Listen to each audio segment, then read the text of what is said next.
喺 DR 毒針事件中不幸離世嘅茶餐廳老闆娘陳婉琳，星期日喺紅磡福澤殯儀館設靈，喪禮以道教形式舉行。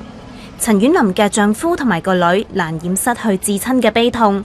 家人為咗感激陳婉琳生前不辭勞苦，為家人同埋茶餐廳奔波，特登訂做咗一間紙紮銘記茶餐廳。出席喪禮嘅除咗陳婉琳嘅家屬同埋生前好友之外，亦都有茶餐廳嘅熟客。其中一個就係藝人黃夏蕙，佢對於老闆娘嘅離世都感到好惋惜，仲鬧爆有關集團無良。有錢就毀咗人哋一生啦，同埋唔淨止佢一個，仲有幾個，佢哋都未人搞得掂。另外有嚟自佛山嘅親戚喺靈堂外面大鬧 DR 集團謀財害命，希望政府盡快完成調查，還死者一個公道。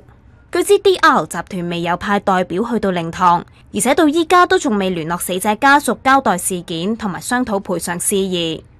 接受 DR 醫學美容集團靜脈輸液療程之後出現敗血症嘅陳婉琳，上個月10號因為器官衰竭離世。接受同樣療程之後出事嘅仲有3個女病人，佢哋情況穩定，但係仍然需要留醫。